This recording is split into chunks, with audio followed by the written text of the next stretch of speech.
Maayong gabi mga kautol. Good evening everyone. So, nari ko i-share sa inyo kaning parte sa health benefits aning tanom nga kuan snake plant. Kabalo tanong ang snake plant daghang variety katong green ra gyud sa tanan, then kaning akong gihatag gibutang sa akong kwarto is na siya yellow sa sides. Nindot bas nindot siya tanawon labi na kung mo-bloom. Kani guys, bago pa man ako ning gi-replant diri, nangwa ko sa gawas kung gi-replant gibutang nako diri sa among kwarto kay kuan man good, wala pa ko space kay magpalit pa ko ganang cabinet nga andana dito na ko siya ibutang, then nindot kay sa tanawon kay ako man ang idea dito sa among school. No, then ang benefits gyud sa snake plant kay napulo ka buok ning akong nakuan sa research ug sa mga nadunggan pud ako sa gawas, no. Ang una kay effective against allergies. So, by releasing oxygen and adding moisture to the air, snake plants can help lessen the impact of airborne allergies. Kanang mga allergies nga gikan sa dili purify nga hangin, hugaw nga hangin, kung hugaw atong environment, hugaw po ang hangin, no? Like dust and dander. Then, second is, it is an air purifier. So, one of the standard features of the snake plant is its exceptional ability to purify the air. When we say purify, so it cleans the air. The snake plant exhales at air.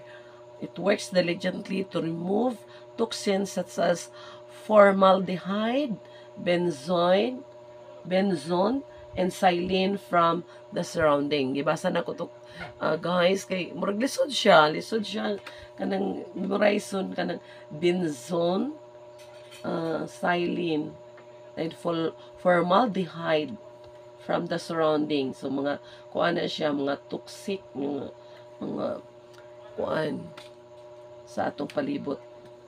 Number 3, remove toxic pollutants. So kanang bitang magamit ng pollutants, kanang mga aerosols or mga sprays. Kaya balutaw nga kung ato yun ang malanghap ang air sa anang mga pollutants, makadaot yun na sa atong health.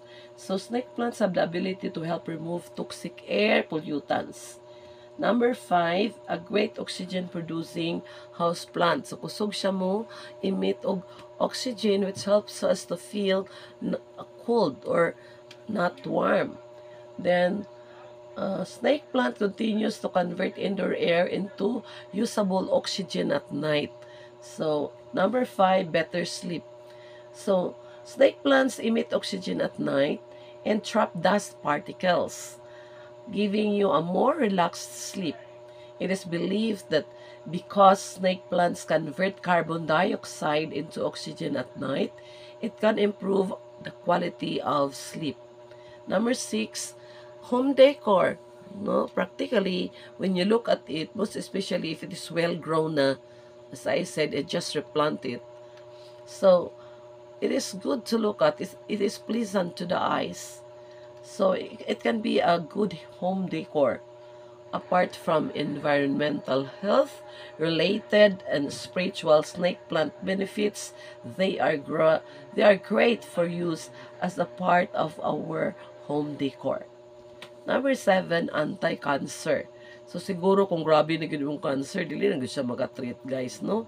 But kung kanang wala pa ka, dili pa active yung cancer cells, no, or gasugod pa lang, so it can remove cancer causing agents such as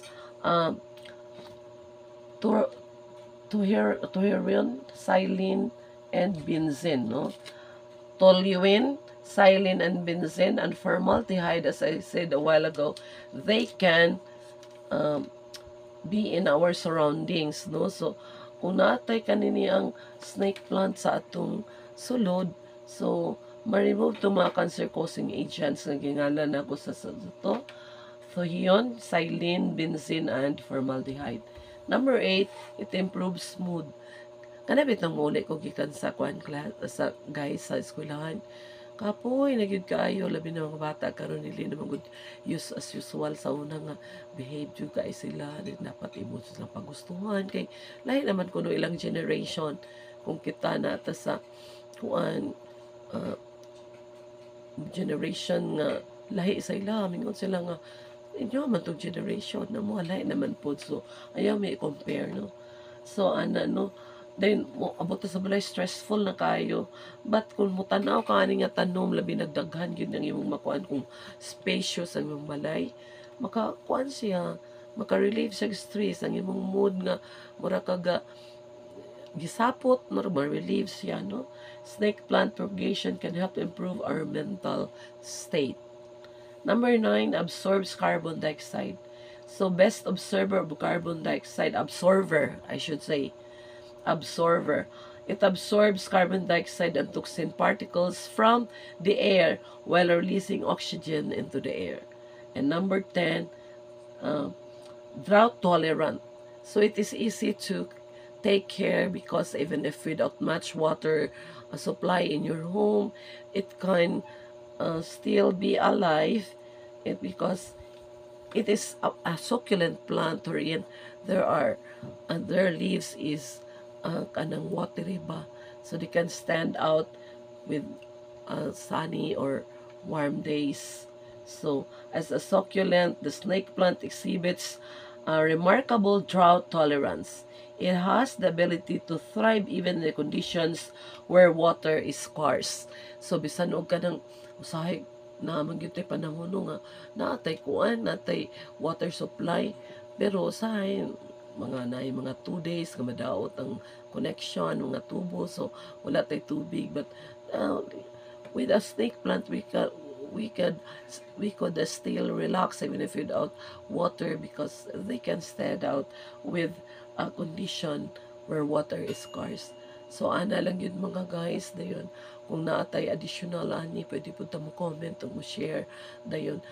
Sorry kayo kay bago pa manggod ko, so ako panggi practice pa ko guys, kay murag ganahan man po ko nga sa akong pag-retire na po ko'y kalingawan, so aron dili ko ma-board, kay murag 1 year na malang yun nga akong gikuan. I am 62 years old, pag 63 na ko pohon by June kuan ako mag-retire. So I hope that na kuan ako, makatudlo na ko parte aning pag-vlogging, kay murag ganahan man sad ko nga ako mga leisure hours daw mag-farm ko dito sa among bukid puhon dito sa Plaridel, kay naman tay gamay kabilin sa atong ginikanan ug naputoy napalit kang gamay nga murag 3/4 sa hektar.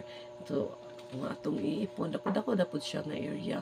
So kanang gusto na ko nga ako mga followers sa akong pag-reels, dili na ko mabiyaan, balag ginagmay lang akong mag-vlog, kay kuan man gud kanang while ga trabaho ko dili man pud sayon nga imong i-shoot ang kuano 2 birds at a time. So kanang hinay-hinay lang, at least ang akong mga followers, mga buutan kay akong mga followers, kay bisag niundang nako sa akong pag-reels for 1 week na lang gyapon sila nag-comment and nag-like sa akong mga videos.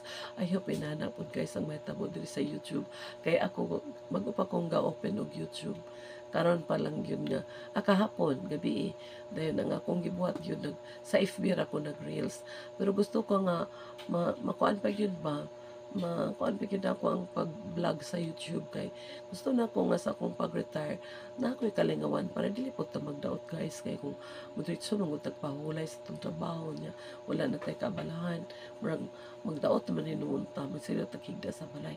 Thank you for listening, and I hope nga na ako'y na hatag ninyo nga information bisan gamay, and I hope nga magpabilin gyapon ta bisag dili quality kayo ang video siguro kay di pa kayo sanas. So salamat lang gyapon sa panunood. Bye bye.